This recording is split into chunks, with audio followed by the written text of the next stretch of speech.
Halo semuanya, perkenalkan nama saya Ananda Pratama. Kali ini saya akan menjelaskan tentang biaya transportasi dan lokasi, serta hukum daerah pasar atau General Law of Market Area. Sebelum kita membahas tentang hukum daerah pasar atau General Law of Market Area, kita harus memahami dulu apa itu biaya transportasi dan pengaruh lokasi. Mari kita mulai dengan memahami apa itu biaya transportasi. Biaya transportasi adalah jumlah uang yang dikeluarkan oleh sebuah perusahaan atau individu untuk mengangkut barang atau orang dari suatu tempat ke tempat yang lain. Faktor-faktor yang mempengaruhi biaya transportasi meliputi jarak, jenis-jenis transportasi yang digunakan, volume pengiriman, dan efisien operasional. Semakin jauh jaraknya, semakin tinggi biayanya. Sekarang mari kita beralih ke pengaruh lokasi.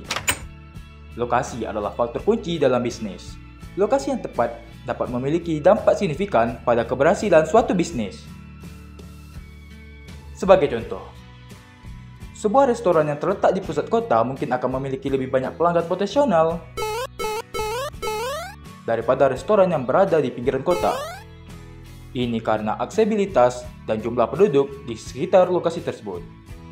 Jadi, kita telah memahami bahwa biaya transportasi adalah uang yang dikeluarkan untuk menggerakkan barang atau orang, sementara lokasi adalah faktor penting dalam kesuksesan bisnis. Baiklah, kita telah memahami apa itu transportasi dan lokasi.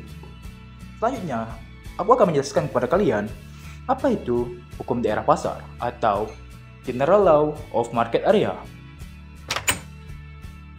Apa itu hukum umum daerah pasar atau General Law of Market Area?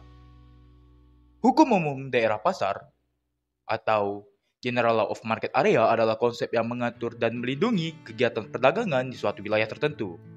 Secara umum, hukum ini mengatur tentang batasan dan pembatas aktivitas perdagangan untuk melindungi kepentingan para pelaku usaha dan konsumen di dalam suatu kawasan pasar. Hukum umum daerah pasar memiliki beberapa asumsi yang terkandung. Pertama, teori ini berasumsi bahwa setiap pasar memiliki penjualan yang berbeda, sehingga tidak ada yang namanya monopoli pasar. Kedua, teori ini berasumsi bahwa di sekitaran pasar penjualan dikelilingi oleh banyak pembeli, yang disebut juga dengan daerah kantong ekonomi.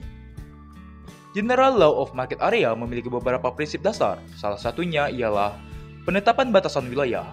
Hukum ini menetapkan batasan-batasan wilayah tempat perdagangan yang dapat dilakukan.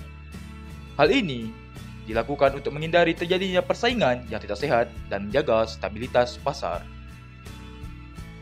Penentuan batas pemisah atau batas pembagian daerah pasar dapat digambarkan dalam bentuk garis lurus atau serba lingkaran, hypercycle, yang dilakukan mengikuti hukum-hukum ekonomi daerah pasar.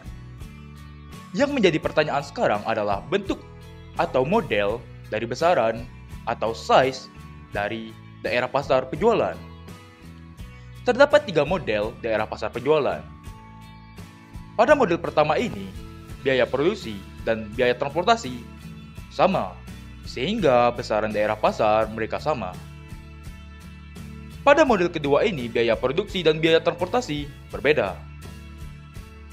Dan pada model ketiga ini, biaya produksinya sama, namun biaya transportasinya berbeda. Biaya produksi dan biaya transportasi sangat mempengaruhi model daerah pasar penjualan.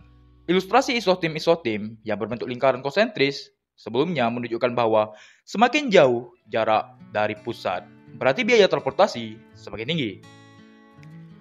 Bila digunakan asumsi bahwa fasilitas transportasi yang tersedia hanya pergi ke beberapa jurusan saja, maka isotimnya atau lingkarannya tidak akan berbentuk bulat sempurna, akan tetapi menyerupai bintang laut, seperti pada gambar ini.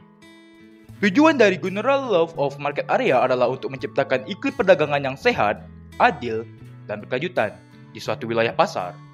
Dengan adanya hukum ini diharapkan terciptanya persaingan yang sehat antara pelaku usaha sehingga konsumen dapat memperoleh produk yang berkualitas dengan harga yang wajar.